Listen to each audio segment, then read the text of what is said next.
है गाइस। तो आज हम पढ़ाएंगे 11th का एक टॉपिक है आनत तल पर झुकाव या घर्षण बल। बहुत सारे ऐसे बच्चे हैं जो बार बार ये कह रहे हैं कि सर आनत तल का झुकाव बता दीजिए, आनत तल का झुकाव बता दीजिए, समझ में नहीं आता है। तो देखेंगे आज समझ में आ जाएगा आनत तल पर झुकाव। 11th का टॉपिक है आनत तल पर घर्षण।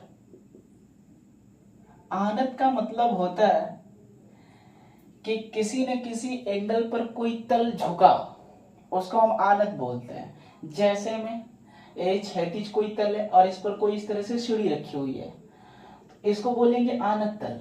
ठीक है, क्षैतिज से कितना कोण झुका है, इस कोण को बोलते हैं आनत तल का झुकाव कोण। इसको अल्फा कोण है तो अल्फा बोलेंगे, 30 अंश होगा तो 30 अंश बोलेंगे, 20 अंश होगा तो 20 अंश बोलेंगे, जो भी होगा। तो किसी न किसी जो ये एंगल पर होगा, तो इसी को हम बोलते हैं आनत तल पर झुकाव। इस आनत तल के झुकाव को हम लोग देखेंगे।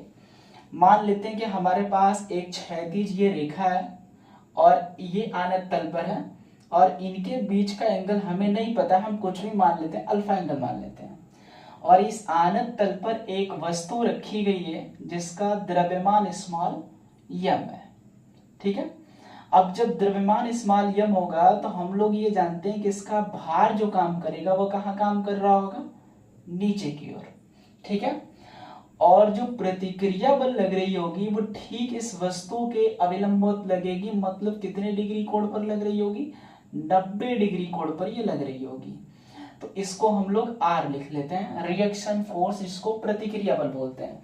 mg जो भार है हमारा, ये एक सदिश राशि है और सदिश राशि को हम वियोजन के नियम अनुसार दो घटक में वियोजित कर सकते हैं। पहला हमारा क्षैतिज घटक हो सकता है और दूसरा ऊर्ध्व घटक हो सकता है।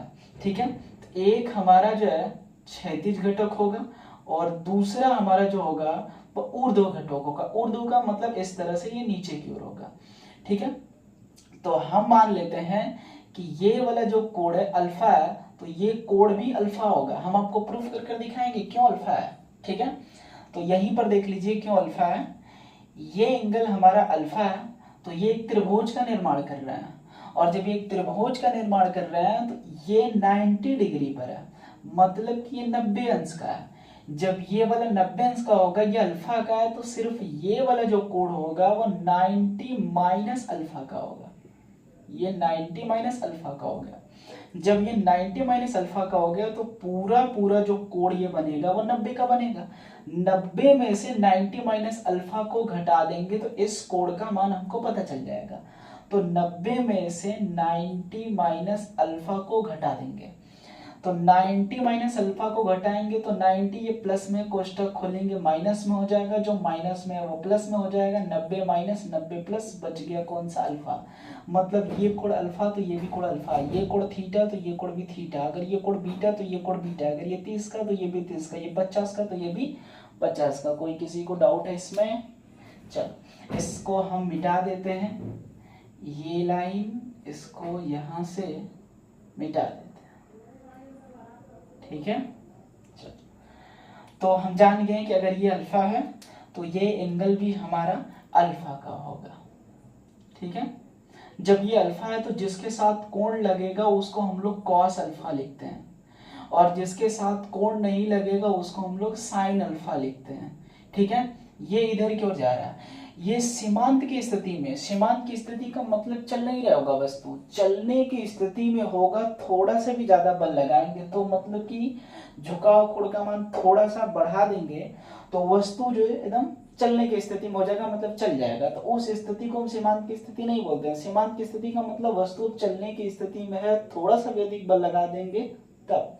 तो इस पर जो घर्षण बल लग रहा होगा वो वस्तु के किस डायरेक्शन में लगेगा, गति के विपरीत डायरेक्शन में। हमने मान लिया कि जो घर्षण बल लग रहा है वो कितना लग रहा है, F लग रहा है। ठीक है, तो घर्षण बल जब F लग रहा है तो हम देख रहे हैं mg और ये r, ये एक दूसरे के डायरेक्शन में नहीं है, लेकिन mg cos अल्फा और r एक दूसरे के सेम डायरेक्शन में लेकिन विपरीत हैं एक दूसरे के, तो ये संतुलन में होंगे। तो हम लिख सकते हैं अतः r बराबर mg cos अल्फा। यह इसका परिणामी भी 0 होगा। तो हम लिख सकते हैं r minus M G cos alpha is equal to 0। Equation number यही हमारा सही है एक, इसी को हम बना लेते हैं एक, ये तो हम लोग जो है ऑप्शन में रखेंगे। यहां तक किसी को डाउट? इसके बाद अब दूसरे वाले पर आएंगे तो एक फोर्स इधर लग रहा है, एक फोर्स इधर लग रहा है, लेकिन पिंड सीमांत की स्थिति में न ऊपर जा रहा है न नीचे जा रहा है। तो हम लिख सकते हैं अतः F बराबर एम जी साइन अल्फा लिख सकते हैं। अब ये बताओ कि इसमें घर्षण बल लगा होगा, जिसको घर्षण बल को हम बोले सीमांत घर्षण बल। तो मान लेते हैं कि यदि सीमांत घर्षण बल F हो तो F बराबर म्यू इंटू आर लिख सकते हैं। तो F बराबर जब म्यू इंटू आर लिख सकते हैं तो यहां पर F के जगह हम क्या लिख सकते हैं, म्यू इंटू आर। तो म्यू आर बराबर M G sine alpha equation number 2। समीकरण 2 में समीकरण 1 से भाग कर देंगे। देख रहे हैं क्या मिल रहा है, समीकरण 2 भागे समीकरण 1। समीकरण 2 म्यू आर बटा में आर बराबर एम जी साइन अल्फा बटा में M G cos alpha. M G से एम जी कैंसिल हो गया, आर से आर कैंसिल हो गया, तो म्यू बराबर हो गया साइन, म्यू बराबर साइन अल्फा बटे में कॉस अल्फा। साइन अल्फा बटे में कॉस अल्फा को लिख सकते हैं tan अल्फा। तो म्यू बराबर हम लिख सकते हैं कितना, tan अल्फा। समीकरण नंबर कितना हो गया, 3।